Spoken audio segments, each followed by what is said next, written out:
सिंह जी, ग्राम्य विकास के राज्य मंत्री श्री शुक्ला जी, प्रदेश सरकार के मुख्य सचिव समेत सभी अधिकारीगण, आदरणीय प्रधानमंत्री जी की प्रेरणा से आत्मनिर्भर उत्तर प्रदेश और रोजगार कार्यक्रम के लिए आज आदरणीय प्रधानमंत्री जी का जो मार्गदर्शन हमें प्राप्त हो रहा है, इसे शुभारंभ करने के लिए मैं सबसे पहले आदरणीय प्रधानमंत्री जी का हृदय से स्वागत और अभिनंदन करता हूं। कोरोना संकट के दौरान पूरे देश और दुनिया में भारत की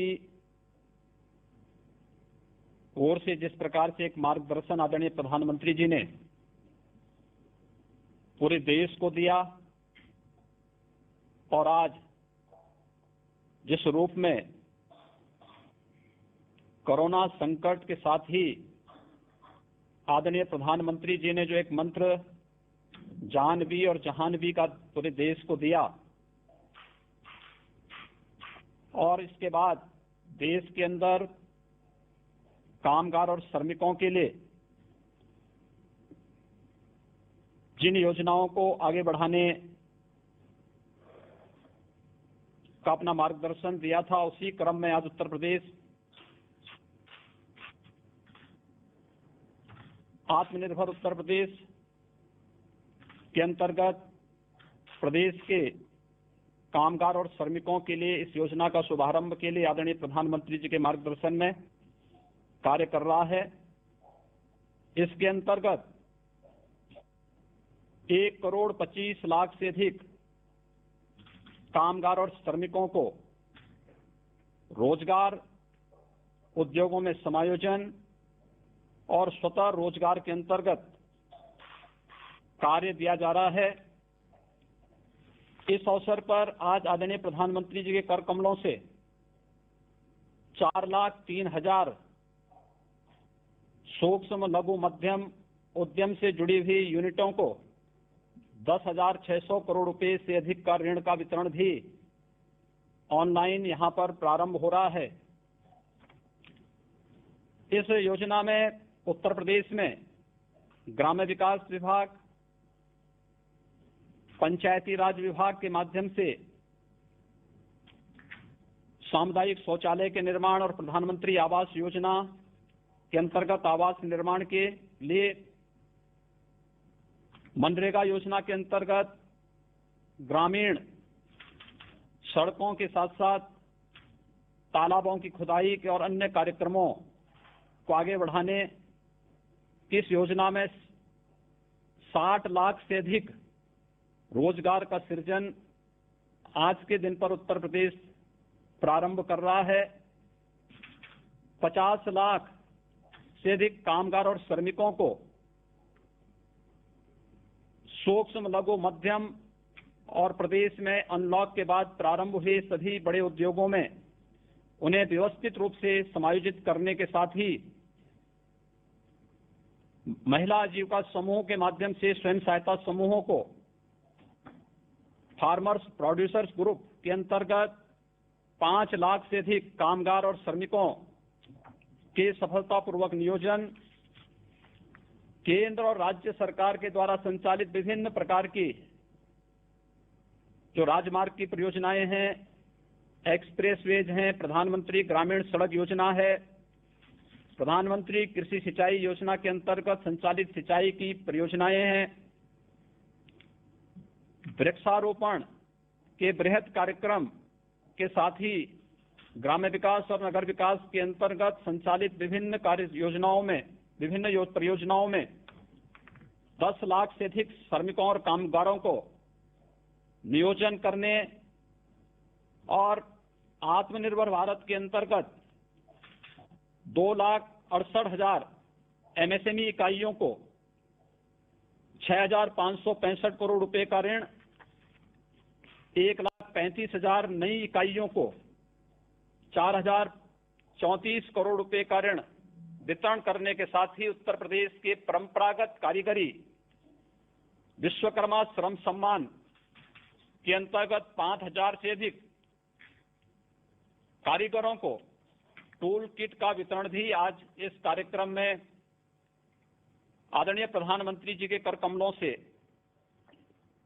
यहां पर इस योजना का शुभारंभ किया जा रहा है। पूरा देश कृतज्ञ है आदरणीय प्रधानमंत्री जी के द्वारा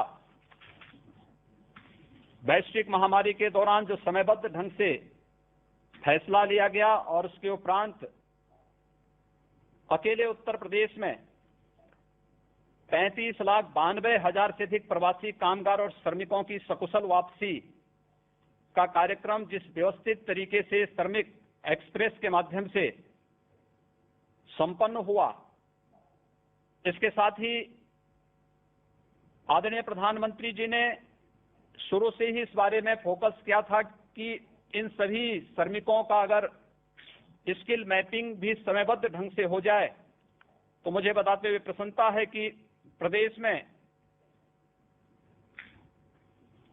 जितने भी कामगार और श्रमिक आए थे इनमें से 18 वर्ष से कम के बच्चों को छोड़ दें तो शेष 30,47,000 कामगार और श्रमिकों का कुशलतापूर्वक स्किल मैपिंग करने का कार्य संपन्न हुआ, जिनमें 24,75,000 कृषि कार्य से जुड़े हुए, कंस्ट्रक्शन के कार्य से जुड़े हुए और रियल एस्टेट से जुड़े हुए कामगार और श्रमिक थे। 92,000 से अधिक विभिन्न उद्योगों में कार्य करने वाले श्रमिक निकले। 62,800 से ऊपर टेलर मास्टर, टेलरिंग का कार्य करने वाले हमारे पास इस प्रकार के स्किल मैन पावर आई। 45,000 से अधिक ड्राइवर, 10,700 से अधिक हस्तकला और 3,61,000 से अधिक plumber, salesman, security guard, courier और अन्य क्षेत्र से जुड़े हुए कामगार निकले। प्रदेश में आने वाले इन सभी कामगार और श्रमिकों में से ग्रामीण क्षेत्र में 26,12,000 और शहरी क्षेत्र में 1,63,000 कामगारों ने अब तक अपना क्वारंटीन पीरियड पूरा कर दिया है। होम क्वारंटीन में भी 4,71,000 कामगार और श्रमिक अभी है, जिसमें इंस्टीट्यूशनल क्वारंटीन में 51 और अभी कोरोना से पीड़ित लगभग 1,000 एक्टिव केस अकेले प्रवासी कामगार और श्रमिकों का है। मनरेगा में आज के दिन उत्तर प्रदेश में 62 लाख से अधिक कामगार और श्रमिक अकेले काम कर रहा है और इसमें ज्यादातर कामगार और श्रमिकों को कृषि, मनरेगा, स्वच्छ भारत मिशन के अंतर्गत ग्रामीण क्षेत्र में सामुदायिक शौचालय के निर्माण, प्रधानमंत्री आवास योजना, प्रधानमंत्री ग्रामीण सड़क योजना, एक्सप्रेसवेज, हाईवेज, इन सभी के साथ साथ कैंपा फंड के माध्यम से वृक्षारोपण के एक बृहद कार्यक्रम को प्रदेश ने लिया है। इन सभी कार्यक्रमों में इन्हें समाहित करने की कार्रवाई प्रदेश के अंदर प्रारंभ हुई है और अब तक सफलतापूर्वक 15 लाख से अधिक कामगार और श्रमिक जो प्रवासी के रूप में प्रदेश में आए थे, इन्हें इन योजनाओं के साथ काम दिया ही गया। साथ साथ महिला स्वयंसेवी समूह में जो राज्य ग्रामीण आजीविका मिशन के अंतर्गत 4,22,000 जो कामगार और श्रमिक वापस आए थे, इनमें से 1,69,000 को आजीविका मिशन के अंतर्गत इन्हें सफलतापूर्वक समायोजित किया गया है। इसके साथ ही प्रदेश में अनलॉक के बाद 7,80,000 सूक्ष्म, लघु, मध्यम उद्यम से जुड़े हुए उद्योगों को पुनः प्रारंभ करने में हमें सफलता प्राप्त हुई है और इन योजनाओं के अंतर्गत विभिन्न प्रकार के कार्यक्रमों को आगे बढ़ाते हुए आत्मनिर्भर भारत के अंतर्गत पहले चरण में 57,000 एमएसएमई इकाइयों को 2,002 करोड़ रुपए का ऋण वितरण ये पहले ही किया जा चुका है और सफलतापूर्वक उन सभी इकाइयों के द्वारा अपना कार्य का संचालन भी आज के दिन पर प्रारंभ किया जा रहा है। आज आदरणीय प्रधानमंत्री जी के कर कमलों से 5000 से अधिक कामगारों को टूल किट का भी वितरण हो रहा है। खासतौर पर इसमें वे जो टेलर मास्टर थे यहाँ प्रदेश में वापस आए, इसमें 1650 दर्जी या जरदोजी के कार्य से जुड़े हुए, जो टेलरिंग के कार्य से जुड़े हुए टेलर मास्टर हैं, 1088 धातु उद्योग, लोहार, सुनार आदि के कार्य से जुड़े हुए लोगों को, 250 सीसा उद्योग से, 120 दरी और कालीन उद्योग से जुड़े हुए, 1082 बढ़ई और फर्नीचर के कार्य से जुड़े हुए, 669 खाद्य प्रसंस्करण और हलवाई के कार्य से जुड़े हुए, 212 नाई, 137 टोकरी बुनकर, 120 माटी कला बोर्ड से जुड़े हुए कुम्हार, 95 राजमिस्त्री और 112 फुटवेयर की मरम्मत आदि के कार्य से जुड़े हुए कारीगरों को भी यहाँ पर टूल किट वितरण के एक बड़े कार्यक्रम को आज यहाँ पर प्रारंभ किया जा रहा है। आत्मनिर्भर भारत के अंतर्गत आदरणीय प्रधानमंत्री जी ने अनलॉक की कार्रवाई के बाद जो मार्गदर्शन पूरे देश को दिया, उसके अंतर्गत आज उत्तर प्रदेश में सफलतापूर्वक इतने बड़े पैमाने पर रोजगार, सेवायोजन और स्वतः रोजगार के कार्यक्रम को आगे बढ़ाया जा रहा है। होम क्वारंटीन का कार्यक्रम सफलतापूर्वक संपन्न होने के बाद बचे हुए जो कामगार और श्रमिक हैं, इनके लिए पर्याप्त मात्रा में रोजगार सृजन की आपके मार्गदर्शन में सभी संभावनाएं प्रदेश में मौजूद हैं और मैं इस बात के लिए आश्वस्त करता हूं कि उत्तर प्रदेश में इन सभी कामगार और श्रमिकों को सफलतापूर्वक कार्य उपलब्ध कराने और उनके नियोजन करने में हमें सफलता प्राप्त होगी। मैं एक बार फिर से उत्तर प्रदेश के लिए आज इस महत्वपूर्ण कार्यक्रम के लिए अपना मार्गदर्शन देने के लिए आपका हृदय से स्वागत और अभिनंदन करता हूं, आभार व्यक्त करता हूं। धन्यवाद मुख्यमंत्री महोदय। माननीय प्रधानमंत्री जी से मैं अनुरोध करूंगा कि कृपया रिमोट द्वारा अनावरण कर आत्मनिर्भर उत्तर प्रदेश रोजगार अभियान का शुभारंभ करें।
वैश्विक महामारी कोरोना के विरुद्ध माननीय प्रधानमंत्री श्री नरेंद्र मोदी जी के नेतृत्व में पूरा देश एकजुट होकर लड़ाई लड़ रहा है।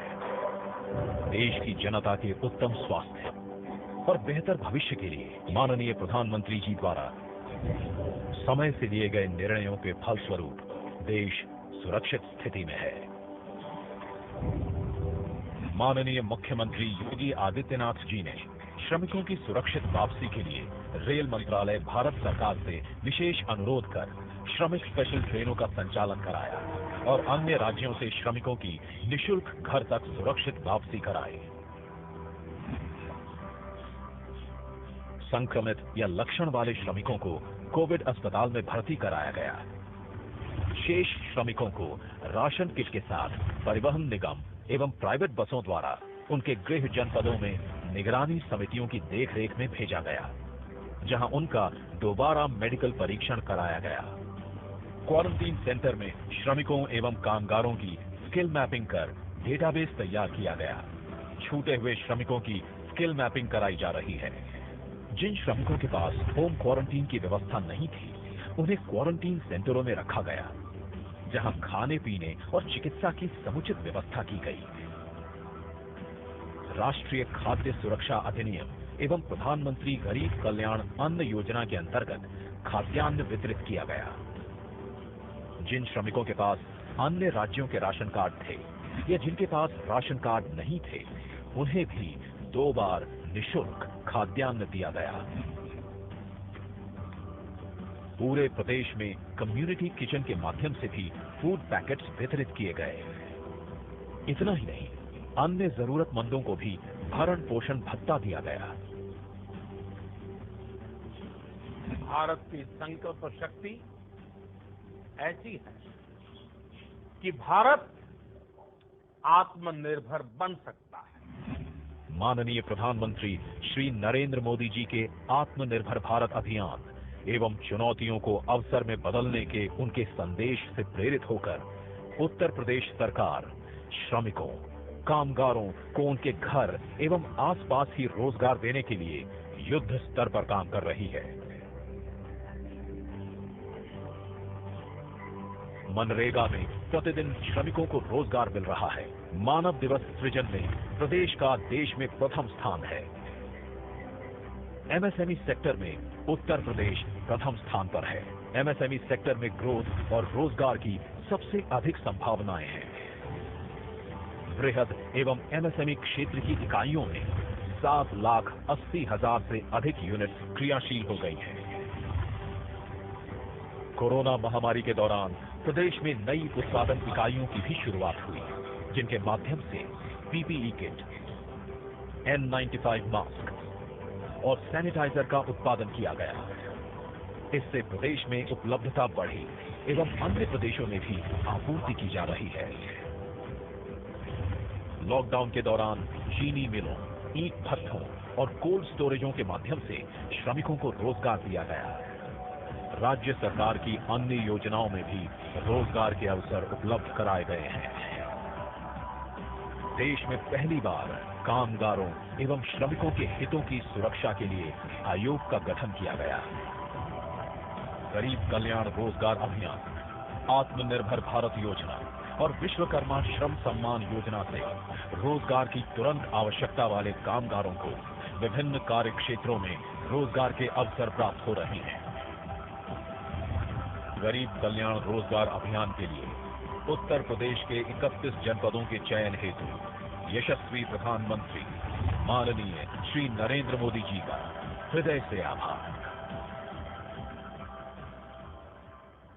भारत के सुदूर अंचलों से वापस लौटे श्रमिक तथा कुछ स्थानीय ग्रामीण माननीय प्रधानमंत्री जी से अब वार्तालाप करेंगे। सर्वप्रथम मैं माननीय प्रधानमंत्री जी के साथ संवाद के लिए हल्धर मऊ विकासखंड कमालपुर जनपद गोंडा की सुश्री विनीता पाल को आमंत्रित करता हूं। विनीता जी नमस्ते। श्री माननीय प्रधानमंत्री, श्री माननीय मुख्यमंत्री, आपको विनीता पाल नमस्कार करती है हल्धर मऊ ब्लॉक जिला गोंडा से। विनीता जी नमस्कार। जरा अपने बारे में बताइए, अपने काम के विषय में जानना चाहूंगा मैं। नर्सरी का काम करती हूँ सर। सागवान लगाए हैं, चिप्स लगाए हैं, सहजन लगाए हैं, बेल लगाए हैं, नीम लगाए हैं और सारे से काम और मैं करती हूँ। यानी अपना खुद का है कि कोई संस्था के साथ जुड़ी है कि क्या, कैसे करती है? जी सर मेरा ही है, 10 सखी मिलके बनाए हैं। अच्छा अच्छा, आपने वो यानी समूह बनाया हुआ है? जी जी। अच्छा अच्छा। धनगर महिला स्वयं सहायता समूह 10 महिलाओं को मैंने इकट्ठा करके संगठन बना के मैंने एक काम चला दिया है नर्सरी। कब से शुरू किया वनिता जी? 2019 फरवरी से सर। और आपके यहाँ 10 बहनें हैं? ये आइडिया कहाँ से आया आपको? जी हल्धर मऊ ब्लॉक से श्री राम प्रकाश मौर्य ने मुझे सूचना दिया तो मैंने नर्सरी था। अच्छा, लेकिन ऐसे ही पता चल गया कि ये काम करना है कि ये काम की कोई ट्रेनिंग हुई, कुछ में और कुछ करना पड़ा होगा ना आपको? जी सर हम सब लोग बहुत गरीब थे सर। जो हमारे ये हल्दर मऊ ब्लॉक है, मैं सर जाती रहती थी, देखती रहती थी। तो सर मैं सर से बात किए कि सर मुझे कोई काम बताओ, मैं काम करें और आगे बढ़ जाएं। तो सर ने मुझे बताया कि तुम काम करो, हम तुम्हें काम देंगे, आप आगे बढ़ जाओगी। तो मैंने एक काम सर किया, नर्सरी का काम किया। तो ये 10 बहनें कितना कमाई करते हैं? आप ये नर्सरी शुरू किए हैं तो? जी हमें महीने में 50,000 बचत हो जाती है, साल में 6 लाख बचत हो जाती है। 6 लाख रुपया एक साल में? जी, और जो एक वाहन है उसको मैं महीने में 3,000 दे देती हूँ सर। जो खर्चा लगता है उसको मैं और खर्चा पानी निकाल के एक वाहन को 3,000 रुपया मैं दे देती हूँ। अच्छा, देखिए आपको तो कमाई भी हो रही है और आप पर्यावरण की रक्षा भी कर रही है। जी सीडीओ साहब ने मुझे और मदद किया है। लेकिन इसके लिए आपकी कोई ट्रेनिंग प्रशिक्षण भी हुआ होगा कोई? जी कहीं ट्रेनिंग हुआ होगा आपका? जी ट्रेनिंग हुई है। अच्छा, और बहनों का भी ट्रेनिंग हुआ? जी सर सबकी हुई है। चलिए, आप और आपके समूह की बहनें जो काम कर रही हैं, बहुत ही प्रशंसनीय काम कर रही हैं। और आपने एक प्रकार से अपने गांव में इन 10 परिवारों को आत्मनिर्भर बनाने का जो बीड़ा उठाया है और 6 लाख रुपए जितनी आमदनी करती हैं आप, मैं आपको बहुत बधाई देता हूं और आप बहुत प्रगति करें, मेरी आपको शुभकामनाएं हैं। धन्यवाद विनीता जी। श्री माननीय प्रधानमंत्री श्री माननीय मुख्यमंत्री को विनीता पाल धन्यवाद देती है। मैं अपने नर्सरी से एक पौधे भी देना चाहती हूँ, फिर मैं फूल भी देना साथ में चाहती हूँ। बहुत अच्छा, आपका धन्यवाद। धन्यवाद विनीता जी। अब प्रधानमंत्री जी के साथ संवाद के लिए हम जनपद बहराइच चलेंगे, जहां प्रधानमंत्री आवास योजना के लाभार्थी श्री तिलक राम जी उनसे संवाद करेंगे। तिलक राम जी नमस्ते। अपना परिचय, अपने काम के विषय में थोड़ा बताइए तिलक राम जी। हम खेती करता हूँ साहब, और जैसे और फिशरमेंट लगाया था उसको काट लिया हूँ साहब, और अब धान लगाने वाले हैं। परिवार में कितने सदस्य हैं? माता जी हैं, पिताजी हैं, एक भाई है और मेरी बीवी है, 3 बच्चे हैं साहब। अच्छा, तो काम क्या करते हैं? काम यही खेती बाड़ी का करता हूँ साहब। अच्छा, और नरेगा में काम करता हूँ साहब। ये पीछे बहुत बढ़िया मकान बन रहा है आपका, तो बड़ा तगड़ा, क्या बात है? आपने कहा है साहब, प्रधानमंत्री जी आपने दिया है। अच्छा, आपको सरकार का लाभ मिला है? उसी में बनवा रहा हूँ साहब। तो नीचे वाला बन गया, अभी ऊपर बना रहे हैं? हाँ, नीचे वाला साहब बन गया, स्लैब पर रही साहब। अच्छा। हाँ, तो ये प्रधानमंत्री आवास योजना का आपको लाभ मिला? हाँ, प्रधानमंत्री आवास योजना का मुझे लाभ मिला। तो पहले कहाँ रहते थे? पहले कहीं नहीं जाते थे, घर पे ही रहते थे साहब। यानी ऐसे ही झोपड़ी में? झोपड़ी पहले बहुत दिक्कत थी साहब, ना एक घर था, छपरा था, बारिश में बहुत दिक्कत होती थी और गर्मी में भी दिक्कत होती थी, लेकिन आपने दिया, बहुत अच्छा। अब है, परिवार हमारा सुखी से रहेगा। तो अभी तो घर वालों को पक्का मकान मिल गया, तो घर वालों की अपेक्षा भी बढ़ गई होगी? नहीं, बहुत अच्छा है, बहुत खुश है, पूरा परिवार बहुत खुश है। तभी मेहमान भी बहुत आते होंगे घर में? हाँ जी, अभी हाँ आते हैं साहब, पहले झोपड़ी में तो कोई मेहमान नहीं आता है, अभी तो मेहमान भी बहुत आते होंगे। हाँ साहब। अच्छा, बच्चों की पढ़ाई करवाते हो? हाँ साहब, बच्चों पर आप मुझे बताइए, आपको प्रधानमंत्री आवास मिला, आप प्रधानमंत्री को क्या दोगे? प्रधानमंत्री को भगवान से कहता हूँ खूब सुखी से रहे, वो सारी जिंदगी प्रधानमंत्री ही रहे। बस ऐसे ही कह दोगे क्या? खुद कुछ देंगे नहीं आप? कुछ देने की बात बोलो ना।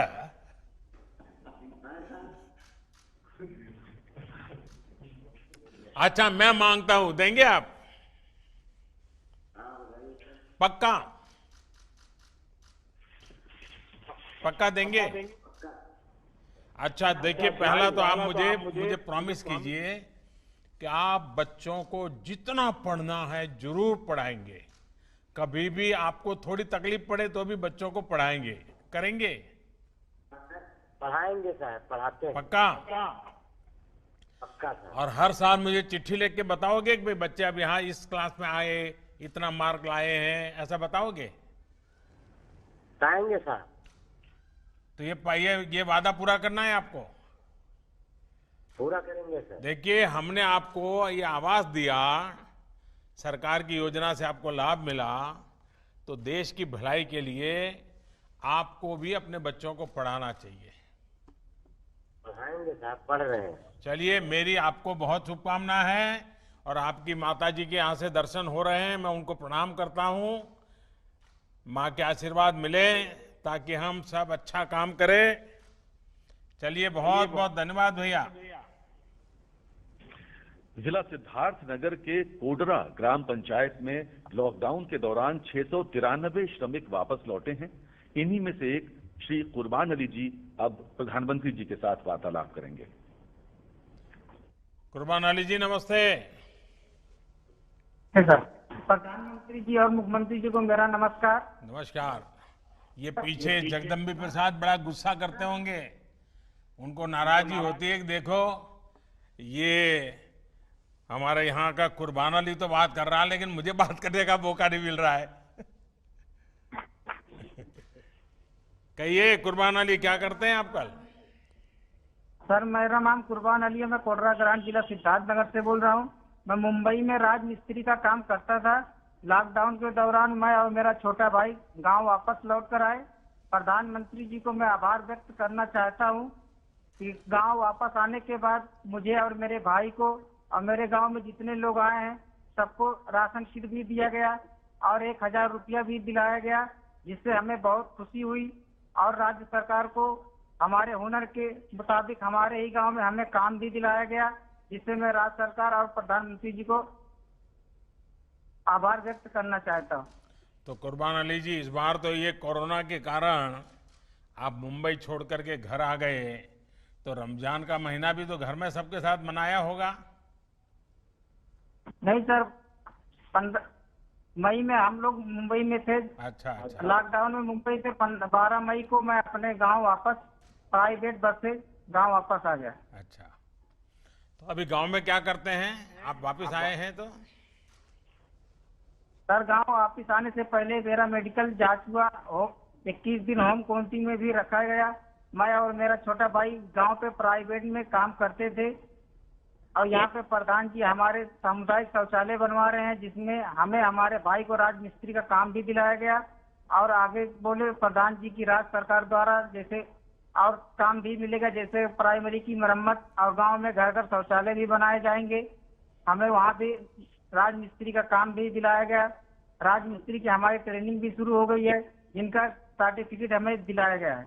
अच्छा अच्छा, यानी अब आप एक बड़े सर्टिफाइड राजमिस्त्री बनकर के काम के लिए जाएंगे आगे? जी सर। तो आप जब वहां थे और बीमारी की खबरें आई तो माँ बाप और सब रिश्तेदार सब बड़े चिंता में पड़ गए होंगे? सर, लॉकडाउन के समय हम भी घबरा गए थे, लेकिन आपने ट्रेन भी चलाई और घर वाले थोड़ा खुशी भी हो गए कि ये रमजान का दिन भी था और ईद भी करीब थी, इसलिए घर वाले बोले 12 मई को प्राइवेट गाड़ी से हम लोग घर चले आए, अपने परिवार के साथ ईद भी यहाँ पे मनाई।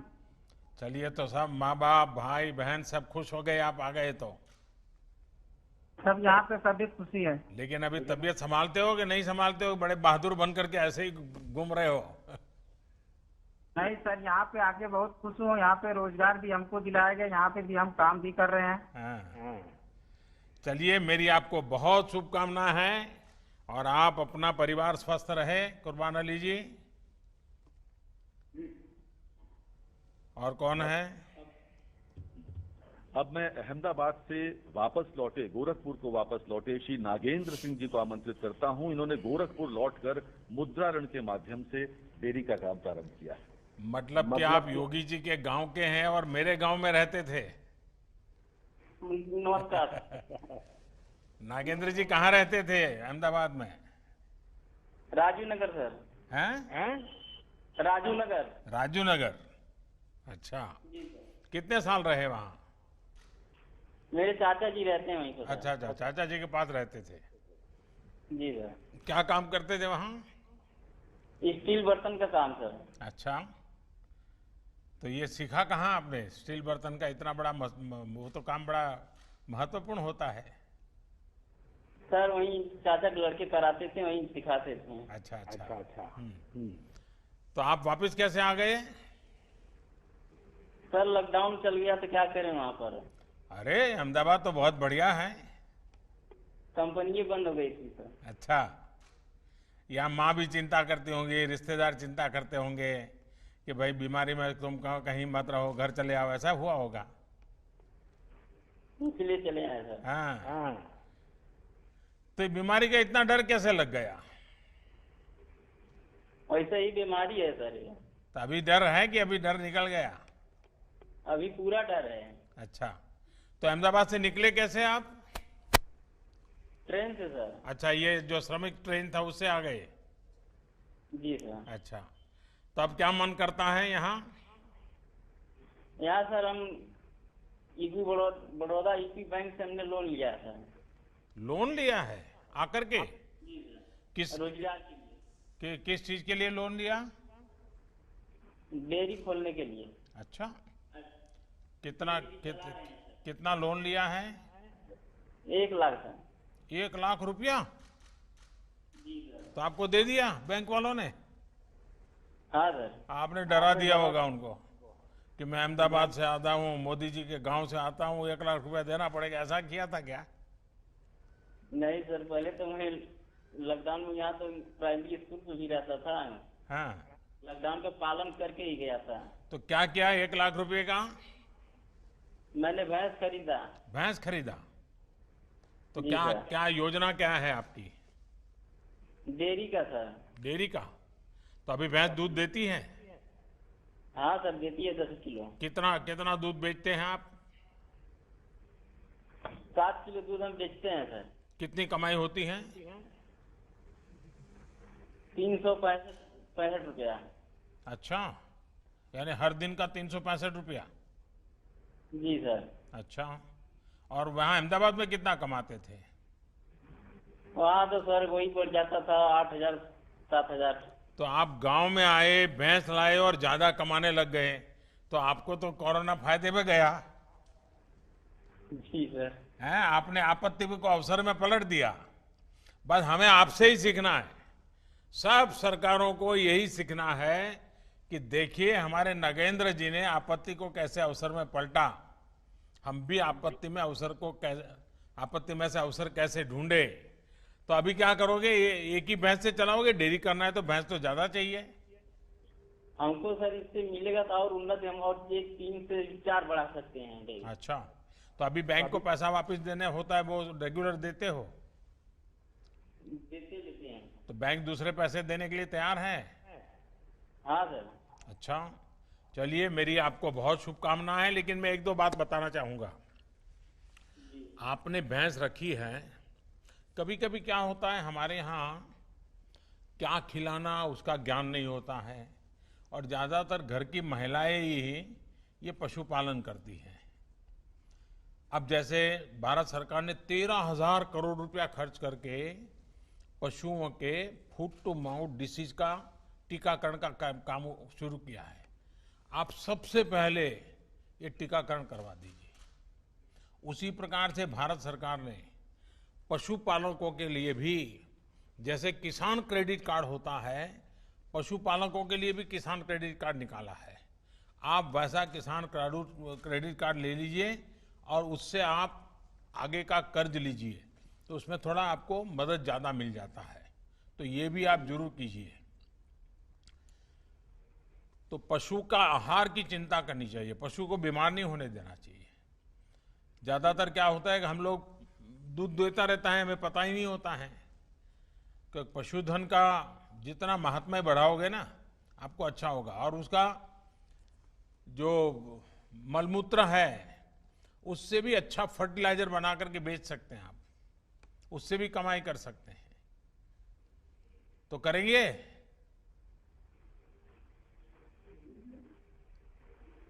सब कुछ सुनाई दिया कि नहीं सुनाई दिया?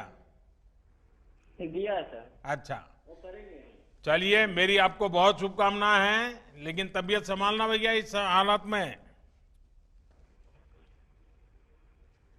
आइए, और कौन है?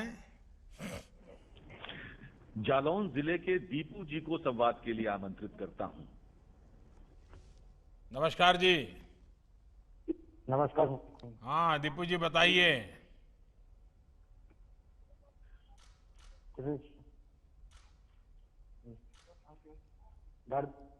डकोर जालौन से। आपके यहाँ से आवाज कम आ रही है दीपू जी।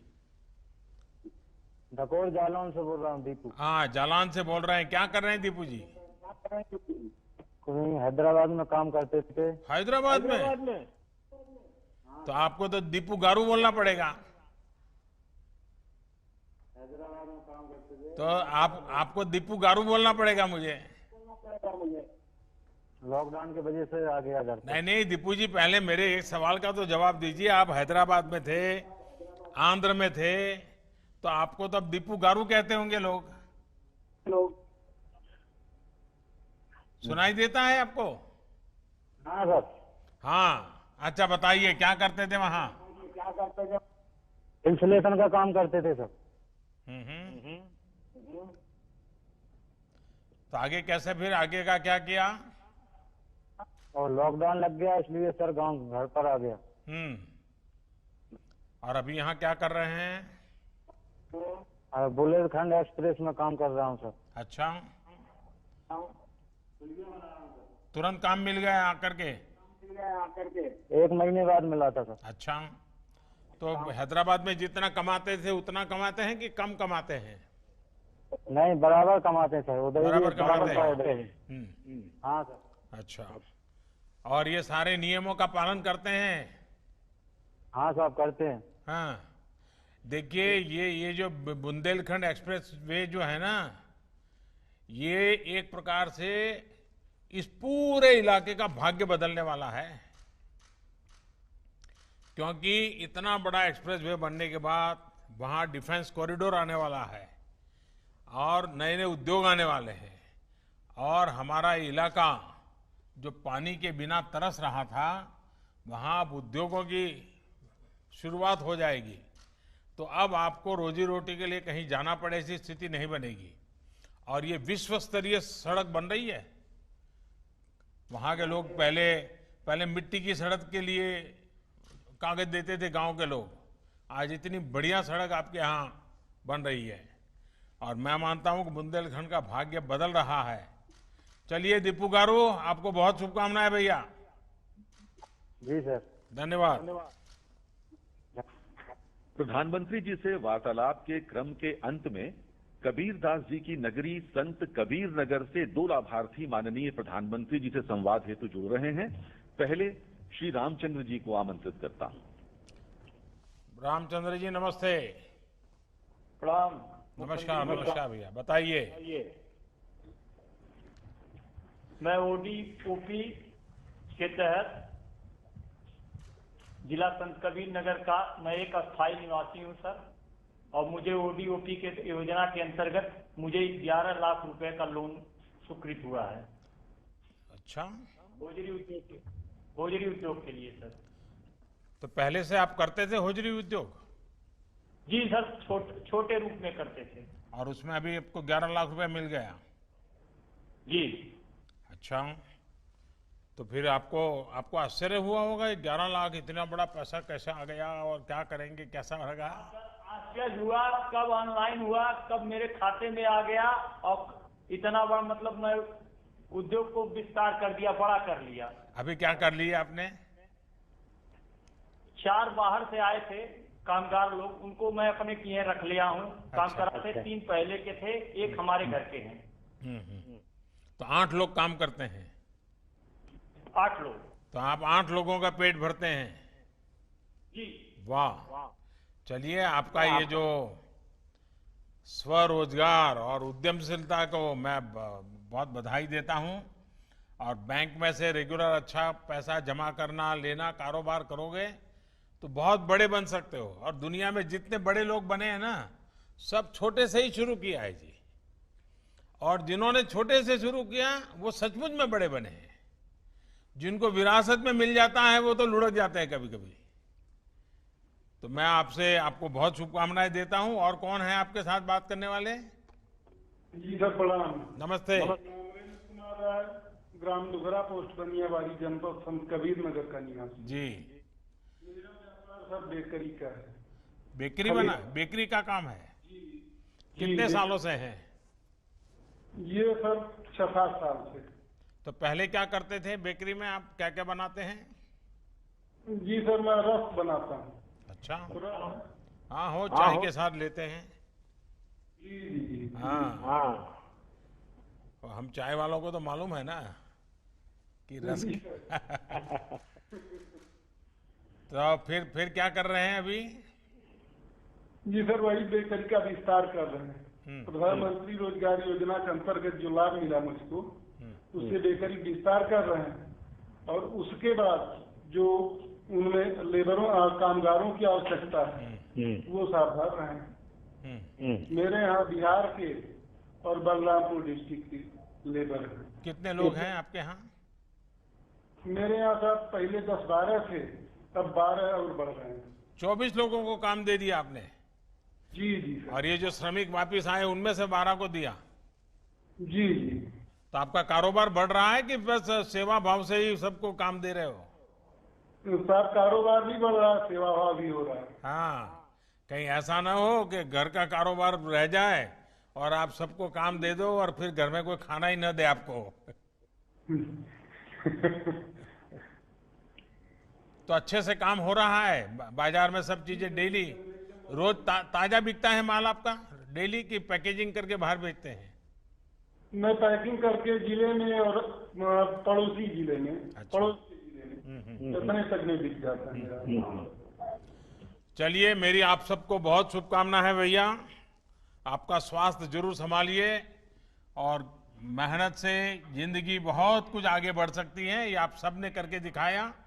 धन्यवाद आप सबका। अब वो माननीय प्रधानमंत्री जी से अनुरोध कि वे अपने उद्बोधन से हम सबका मार्गदर्शन करें। माननीय प्रधानमंत्री महोदय। साथियों नमस्कार। मुझे आप सबसे बात करने का मौका मिला और जितना लोगों से बात करते हैं हर बार नई नई चीजें जानने को मिलती है। और हम सभी ने अगर हम सोचेंगे अपने अपने जीवन के विषय में, अपने व्यक्तिगत जीवन में अनेक उतार चढ़ाव हम सब ने देखे हैं। हमारे सामाजिक जीवन में भी गांव में, शहर में अलग अलग तरह की कठिनाइयां आती ही रहती है। अब देखिए, कल बिजली गिर गई बिहार में, उत्तर प्रदेश में कितने लोगों को जान चली गई। लेकिन ये किसी ने नहीं सोचा था कि पूरी दुनिया पर, पूरी मानव जाति पर एक साथ एक ही तरह का इतना बड़ा संकट आ जाएगा। एक ऐसा संकट जिसमें चाहकर भी लोग दूसरों की पूरी तरह मदद नहीं कर पा रहे हैं। इस दौरान शायद ही कोई ऐसा होगा जिसको कोई परेशानी न हुई हो। बच्चे हो, बुजुर्ग हो, महिलाएं हो, पुरुष हो, देश हो, दुनिया हो, गांव हो, शहर हो, पढ़ा लिखा हो, अनपढ़ हो, अमीर हो, गरीब हो, हर किसी को दिक्कतों का सामना करना पड़ा है। आगे भी हमें नहीं पता कि इस बीमारी से कब मुक्ति मिलेगी। लेकिन हां, इसकी एक दवाई है जिसका हम सबको पता है, और ये दवाई है 2 गज की दूरी। ये दवाई है मुंह ढकना, फेस कवर या गमछे का इस्तेमाल करना। जब तक कोरोना की वैक्सीन नहीं बनती है, टीका नहीं बनता है, हम इसी दवाई से इस कोरोना से रोक पाएंगे। साथियों, आज जब आप सभी मुझसे बात कर रहे हैं और मैं देख रहा था कि आपके चेहरे पर खुशी है, आपके आंखों के भाव, आपका अपनापन मैं अनुभव कर रहा था, और सारा देश देखता है। और यहां इस कार्यक्रम में उत्तर प्रदेश के यशस्वी ऊर्जावान मुख्यमंत्री श्रीमान योगी आदित्यनाथ जी मौजूद है, मंत्रिपरिषद के उनके साथी मौजूद हैं, प्रशासन के सारे वरिष्ठ अधिकारी मौजूद हैं, अलग अलग जिलों में हजारों की तादाद में लोग भी जुड़े हुए हैं। देखिए भाइयों बहनों, श्रम की जो ताकत होती है वो हम सभी ने महसूस की है। श्रम की इसी शक्ति का आधार बना भारत सरकार द्वारा शुरू किया गया गरीब कल्याण रोजगार अभियान, प्रधानमंत्री गरीब कल्याण रोजगार अभियान। आज इसी शक्ति ने आत्मनिर्भर उत्तर प्रदेश रोजगार अभियान को प्रेरणा दी है। यानी केंद्र सरकार की योजना को योगी जी की सरकार ने क्वालिटेटिव गुणात्मक और क्वांटिटेटिव संख्यात्मक दोनों ही तरीके से विस्तार दे दिया है। यूपी सरकार ने न सिर्फ इसमें अनेक नई योजनाएं जोड़ी हैं, लाभार्थियों की संख्या बढ़ाई है, बल्कि इसे आत्मनिर्भर भारत के लक्ष्य के साथ भी पूरी तरह जोड़ दिया है, क्लब कर दिया है। और आपने सुना होगा, मैं हमेशा कहता हूं डबल इंजन। मैं जिस डबल इंजन की बात हमेशा करता हूं, ये प्रयास आत्मनिर्भर उत्तर प्रदेश रोजगार अभियान इसका बहुत उत्तम उदाहरण है। और मुझे पूरा विश्वास है कि योगी जी के नेतृत्व में जिस तरह आपदा को अवसर में बदला गया है, जिस तरह योगी जी और उनकी पूरी टीम जी जान से जुटे हैं, देश के अन्य राज्यों को भी इस योजना से बहुत कुछ सीखने को मिलेगा। हर कोई इससे प्रेरणा पाएंगे। मुझे उम्मीद है कि अन्य राज्य भी अपने यहां ऐसी योजनाएं लेकर आएंगे। और मैं तो यूपी का सांसद हूं। जब उत्तर प्रदेश में इस प्रकार से अच्छे काम होते हैं तो मुझे जरा ज्यादा ही आनंद होता है, क्योंकि वहां के लोगों की मेरी भी जिम्मेवारी है। साथियों, संकट के समय जो साहस दिखाता है, सूझबूझ दिखाता है, सफलता उसी को मिलती है। आज जब दुनिया में कोरोना का इतना बड़ा संकट है, तब उत्तर प्रदेश ने जो साहस दिखाया, जो सूझबूझ दिखाई, जो सफलता पाई, जिस तरह कोरोना से मोर्चा लिया, जिस तरह स्थितियों को संभाला, मैं सच कहता हूं अभूतपूर्व है, प्रशंसनीय है। इसके लिए मैं उत्तर प्रदेश के 24 करोड़ नागरिकों की सराहना करता हूं। इन उत्तर प्रदेश के सभी मेरे भाइयों बहनों को मैं आज विशेष रूप से नमन करता हूं। आपने जो काम किया है वो पूरी दुनिया के लिए एक मिसाल है। उत्तर प्रदेश के आंकड़ों में दुनिया के बड़े बड़े एक्सपर्ट्स को चकित कर देने की अद्भुत क्षमता है। चाहे यूपी के डॉक्टर हो, पैरामेडिकल स्टाफ हो, सफाई कर्मचारी हो, पुलिस कर्मी हो, आशा आंगनवाड़ी कार्यकर्ता हो, बैंक और पोस्ट ऑफिस के साथी हो, परिवहन विभाग के साथी हो, श्रमिक साथी हो। ये लिस्ट इतनी लंबी है, शायद मैं सबके नाम बोल नहीं पाऊंगा, लेकिन हर किसी ने पूरी निष्ठा से साथ अपना योगदान दिया है। योगी जी और उनकी पूरी टीम, चाहे जनप्रतिनिधि हो या फिर कर्मचारी हो, आप सभी ने बहुत उत्तम काम किया है, सराहनीय काम किया है। आप सभी ने मिलकर यूपी को जिस मुश्किल स्थिति में संभाला है, आने वाले अनेक वर्षों तक उत्तर प्रदेश के हर बच्चा, हर परिवार इसको बड़े गर्वपूर्वक याद करेगा, आने वाली पीढ़ियां याद करेगी। साथियों, उत्तर प्रदेश के प्रयास और उपलब्धियां इसलिए विराट हैं क्योंकि ये सिर्फ एक राज्य भर नहीं है। अगर 24 करोड़ की जनता की बात करें तो ये हमारा उत्तर प्रदेश दुनिया के कई देशों से बड़ा राज्य है।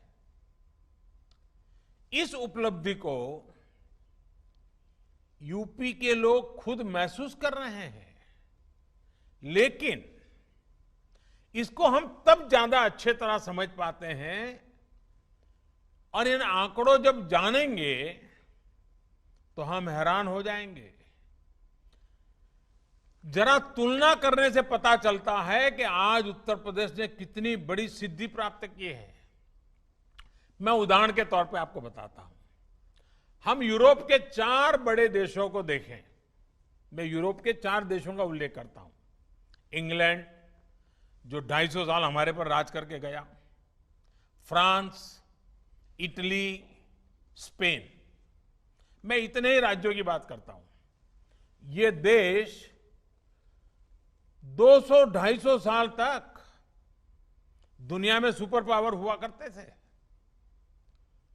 आज भी दुनिया में इनका दबदबा है। आज अगर इन चारों देशों की कुल जनसंख्या को अगर हम जोड़ दें, इन 4 देशों की कुल संख्या को जोड़ दें, तो वो भी जैसे उत्तर प्रदेश के 24 करोड़ हैं, इन 4 देशों की जनसंख्या भी 24 करोड़ होती है। हमारे तो अकेले यूपी की ही जनसंख्या 24 करोड़ है। यानी कि जितने लोग इंग्लैंड, फ्रांस, इटली और स्पेन, इन 4 देशों में रहते हैं, उतने ही लोग हमारे उत्तर प्रदेश में रहते हैं। लेकिन कोरोना में इन 4 देशों में मिलाकर उनकी जनसंख्या उत्तर प्रदेश जितनी है, इन 4 देशों में मिलाकर के 1,30,000 लोगों की मौत हो चुकी है। 1,30,000। जबकि उतनी ही जनसंख्या वाला हमारा उत्तर प्रदेश 600 लोगों की जान गई है। कहां 1,30,000 लोगों की मृत्यु और कहां 600 लोगों की मृत्यु। ये बात सही है कि मृत्यु मृत्यु होती है, एक हो या अनेक हो। एक भी व्यक्ति की मृत्यु दुखद है, लेकिन हमें यह भी मानना पड़ेगा कि इन 4 देशों ने मिलकर अपने यहां जितने प्रयास किए, फिर भी उनके यहां यूपी से कई गुना ज्यादा लोगों की जाने गई। और ये देश विकसित है, उनके पास संसाधन भी है, और कोई वहां की सरकारों को चिंता नहीं होगी ऐसा तो नहीं है, लेकिन फिर भी अपने नागरिकों को बचाने में उन्हें वो सफलता नहीं मिली जो सफलता आपको उत्तर प्रदेश को हासिल की है। हर उत्तर प्रदेशवासी को गर्व होगा, हर भारतवासी को गर्व होगा। साथियों, इस दौरान आप में से ज्यादातर लोगों ने टीवी पर लगातार देखा होगा, अमेरिका के रिपोर्ट तो लगातार आते थे। अमेरिका के पास क्या नहीं है? सब कुछ है। वो एक चुटकी में जो चाहिए वो इकट्ठा कर सकता है। अमेरिका के पास साधन, संसाधन, आधुनिक टेक्नोलॉजी, किसी चीज की कमी नहीं है। लेकिन फिर भी आज अमेरिका कोरोना से बेहद बुरी तरह प्रभावित हुआ। आप ये भी याद रखिए कि अमेरिका की जनसंख्या करीब 33 करोड़ है, यूपी की जनसंख्या 24 करोड़ है। लेकिन अमेरिका में अब तक 1,25,000 लोगों की मौत हो चुकी है, जबकि हमारे उत्तर प्रदेश में 600 लोगों की मृत्यु हुई है। अगर योगी जी ने और उत्तर प्रदेश के उनके सभी साथियों ने, उत्तर प्रदेश की सरकार ने सही से तैयारी नहीं की होती, अगर यूपी में भी अमेरिका की तरह ही तबाही मची होती, तो आज उत्तर प्रदेश में 600 नहीं 85,000 लोगों की जान जा सकती थी। अगर हम किसी और देश से तुलना करें तो उस हिसाब से देखें तो 85,000 लोग की जान जाती। लेकिन जो मेहनत यूपी की सरकार ने की है, हम कह सकते हैं कि एक प्रकार से अब तक कम से कम 85,000 लोगों का जीवन बचाने में वो कामयाब हुई है। आज अगर हम अपने नागरिकों का जीवन बचा पा रहे हैं तो ये भी अपने आप में एक संतोष का विषय है, और देश का आत्मविश्वास भी उसके कारण बढ़ता है। लेकिन मैं एक पुरानी घटना को जरूर आज उल्लेख करना चाहूंगा। एक वो भी दिन था जब प्रयागराज, तब के इलाहाबाद के सांसद, देश के प्रधानमंत्री थे, और कुंभ के मेले में भगदड़ मची थी, सैकड़ों हजारों लोग मारे गए थे। तब उस समय जो लोग सरकार में थे, उन्होंने सारा जोर मरने वालों की संख्या छिपाने में ही लगा दिया था। अब आज उत्तर प्रदेश के लोगों का जीवन बच रहा है, सुरक्षित हो रहा है, तो यूपी के सांसद के नाते, देश के नागरिक के नाते, भारत के प्रधानमंत्री के नाते, जैसे आप सबको तसल्ली मिलती है, मुझे भी तसल्ली मिलती है। और साथियों, इसमें भी हमें एक और बात हमेशा याद रखनी है। ये सब उस स्थिति में हुआ जब देश भर से करीब 30-35 लाख से जितने श्रमिक, हमारे कामगार साथी यूपी में पिछले कुछ हफ्तों में अपने गांव लौटे थे। सैकड़ों श्रमिक स्पेशल ट्रेनों को चलवाकर यूपी सरकार ने मुश्किल में फंसे अपने लोगों को वापस बुला लिया था। दूसरे राज्यों से आए इन साथियों से संक्रमण के फैलाव का रिस्क और भी अधिक था, लेकिन उत्तर प्रदेश ने जिस तरह स्थिति को संवेदनशीलता के साथ संभाला, उसने राज्य को एक बड़े संकट से बाहर निकाल लिया। देश की भी बहुत बड़ी सेवा की है उत्तर प्रदेश ने।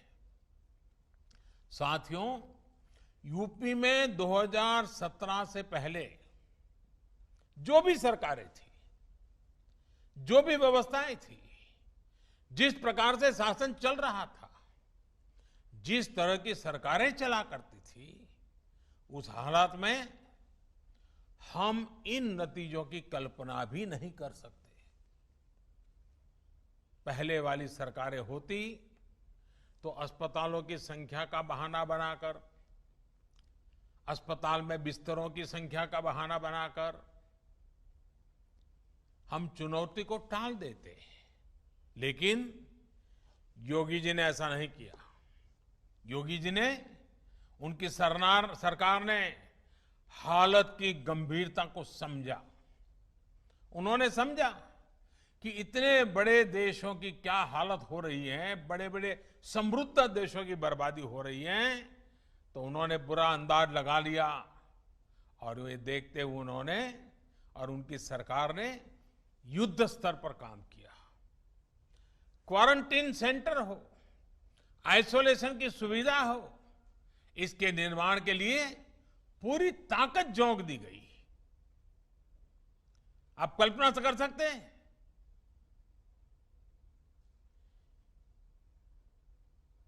उनके पिताजी का स्वर्गवास हुआ हो, पिताजी के अंत्येष्टि में जाने के बजाय ये उत्तर प्रदेश के लोगों के लिए जिंदगी खपाने वाले योगी जी इस कोरोना से बचाने के लिए आपके साथ जुटे रहे। मैं योगी जी को अभिनंदन करता हूं, उनका नमन करता हूं। उत्तर प्रदेश के लोगों के लिए इतनी संवेदनशीलता। भाइयों बहनों, जो श्रमिक बाहर से आ रहे थे, उनके लिए बहुत ही कम समय में लगभग 60,000 ग्रामीण निगरानी समितियों का गठन किया गया। यह अपने आप में बहुत बड़ी बात है। जन भागीदारी, जनता को जोड़ दिया। 60,000 निगरानी समितियां बना देना। इन समितियों ने गांवों में क्वारंटीन की व्यवस्था विकसित करने में बहुत बड़ी मदद की। मैं सभी निगरानी समितियों के लोगों का बधाई करता हूं, उनका अभिनंदन करता हूं। सिर्फ 2-2.5 महीने के भीतर ही यूपी में कोरोना के मरीजों के इलाज के लिए अस्पतालों में 1 लाख बिस्तर भी तैयार कर दिए गए। साथियों, लॉकडाउन के दौरान गरीबों को भोजन की दिक्कत न हो, इसके लिए जिस तरह उत्तर प्रदेश सरकार ने काम किया है वो अभूतपूर्व है। प्रधानमंत्री गरीब कल्याण अन्न योजना के तहत यूपी ने बहुत तेजी से गरीबों और गांव लौटे श्रमिक साथियों तक मुफ्त राशन पहुंचाया। यानी ये इंतजाम किया कि 15 करोड़ गरीबों को भोजन की दिक्कत न हो, कोई भूखा न सोए। ये संवेदनशीलता के साथ काम किया गया। इस दौरान यूपी में गरीबों को 42 लाख मैट्रिक टन खाद्यान्न बांटा गया, अनाज बांटा गया। जिनके पास राशन कार्ड नहीं था, उनके लिए भी यूपी सरकार ने सरकारी राशन की दुकान के दरवाजे खोल दिए। इतना ही नहीं, उत्तर प्रदेश के 3.25 करोड़ गरीब महिलाओं के जनधन खाते में लगभग 5,000 करोड़ रुपए सीधे ट्रांसफर किए गए। आजादी के बाद के इतिहास में संभवतः किसी सरकार ने इतने बड़े पैमाने पर गरीबों की मदद नहीं की है। साथियों, भारत को आत्मनिर्भरता के रास्ते पर तेज गति से ले जाने का अभियान या फिर गरीब कल्याण रोजगार अभियान हो, उत्तर प्रदेश यहां भी बहुत आगे चल रहा है। गरीब कल्याण रोजगार अभियान के तहत श्रमिकों को आय के साधन बढ़ाने के लिए गांवों में अनेक प्रकार के कार्य शुरू करवाए जा रहे हैं। गरीबों के लिए पक्के घर का निर्माण हो, सामूहिक शौचालय कम्युनिटी टॉयलेट का निर्माण हो, पंचायत भवनों का काम हो, कुएं तालाब बनाना, सड़कें बनाना, इंटरनेट की लाइनें बिछाना, ऐसे 25 कामों की लिस्ट केंद्र सरकार ने बनाई है। आज इसको विस्तार देते हुए इसमें आत्मनिर्भर भारत अभियान को भी शामिल करते हुए उत्तर प्रदेश ने सीधे करीब करीब 1.25 करोड़ श्रमिक और कामगार साथियों को रोजगार देने का बीड़ा उठाया है, प्रयास किया है। इसमें से करीब 60 लाख लोग को गांव के विकास में जुड़ी योजनाओं में तो करीब 40 लाख लोगों को छोटे उद्योग यानी एमएसएमईज में रोजगार दिया जा रहा है। इसके अलावा स्वरोजगार के लिए हजारों उद्यमियों को मुद्रा योजना के तहत करीब 10,000 करोड़ रुपए का ऋण आवंटित किया गया है। ऋण के साथ साथ आज हजारों हस्तशिल्पियों को आधुनिक मशीनें और उनके काम के लिए जो जरूरी ऐसी टूल किट भी दी गई है। इससे हस्तशिल्पियों का काम भी बढ़ेगा और उनको सुविधा भी मिलेगी। मैं सभी लाभार्थियों को, रोजगार पाने वाले को फिर से बहुत बहुत बधाई देता हूं। साथियों, उत्तर प्रदेश के सांसद होने के नाते मैं भी इस समय हर बार लगातार योगी जी के साथ संपर्क में रहता था। काशी के लिए बातें करता था, लेकिन पूरे उत्तर प्रदेश की बातें भी सुनता था। 1.25 करोड़ कामगारों की, कर्मचारियों की पहचान करना, 30 लाख से ज्यादा श्रमिकों के कौशल का, अनुभव का डेटा तैयार करना और उनके रोजगार की समुचित व्यवस्था करना, ये दिखाता है कि उत्तर प्रदेश सरकार और उसके सभी मुलाजिम, सभी बाबू कितनी तैयारी की है, कितनी सघन रूप से तैयारी की है, कितनी व्यापक रूप से तैयारी की है। यूपी की एक जनपद एक उत्पाद योजना तो पहले से ही स्थानीय उत्पादों को बढ़ावा दे रही है, उनको एक बड़ा बाजार दे रही है।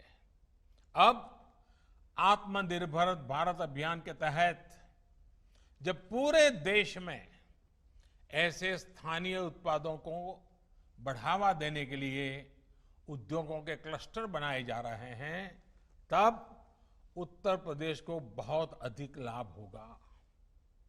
इससे कपड़ों के, सिल्क के, लेदर के, पीतल के ऐसे जो अनेक औद्योगिक क्लस्टर है, उनको बल मिलेगा, नया बाजार मिलेगा।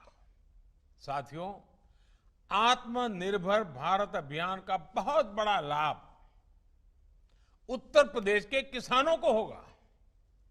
किसानों के हित में, छोटे व्यापारियों के हित में दशकों से 3 बड़े सुधारों की मांग निरंतर हो रही थी। अब जो 3 कानून केंद्र सरकार लेकर आई है, उनसे किसानों को मंडी से बाहर भी अपनी उपज बेचने का अधिकार मिल गया है। यदि हमारा किसान जहां बेहतर दाम मिलेगा, वहीं पर किसान अपना सामान बेचेगा। दूसरा, अब किसान अगर चाहे तो अब बुआई के समय ही अपनी फसल का दाम तय कर सकता है। अब आलू की फसल पैदा करने वाला किसान चिप्स बनाने वाले उद्योग के साथ, आम लगाने वाला किसान मैंगो जूस बनाने वाले के साथ, टमाटर की खेती वाला किसान टमाटर का सॉस बनाने वाले के साथ बुआई के समय ही समझौता कर सकता है, जिससे उसको दाम घटने की चिंता से मुक्ति मिल जाएगी। साथियों, इसके अलावा हमारे पशुपालकों के लिए अनेक नए कदम उठाए जा रहे हैं। 2 दिन पहले ही पशुपालकों और डेयरी सेक्टर के लिए 15,000 करोड़ रुपए का एक विशेष इंफ्रास्ट्रक्चर फंड बनाया गया है। इससे करीब 1 करोड़ और नए किसानों, पशुपालकों को डेयरी सेक्टर से जोड़ा जाएगा। डेयरी से जुड़ी नई सुविधाएं तैयार की जाएगी। अनुमान है कि आने वाले समय में इससे गांवों में लगभग 35 लाख नए रोजगार तैयार होंगे। परसों ही केंद्र सरकार ने यूपी में टूरिज्म को बढ़ावा देने के लिए एक और अहम फैसला लिया है। बौद्ध सर्किट के लिहाज से, और ये बहुत महत्वपूर्ण है, बौद्ध सर्किट के लिहाज से अत्यंत महत्वपूर्ण कुशीनगर, इस कुशीनगर एयरपोर्ट को इंटरनेशनल एयरपोर्ट घोषित किया गया है। इससे पूर्वांचल में हवाई कनेक्टिविटी और सशक्त होगी और देश विदेश में भगवान बुद्ध पर आस्था रखने वाले करोड़ों श्रद्धालु अब आसानी से उत्तर प्रदेश आ सकेंगे। इससे भी स्थानीय युवाओं के लिए रोजगार और स्वरोजगार के अनेक अवसर बनेंगे। और यह पर्यटन क्षेत्र की एक विशेषता आप भी जानते हैं।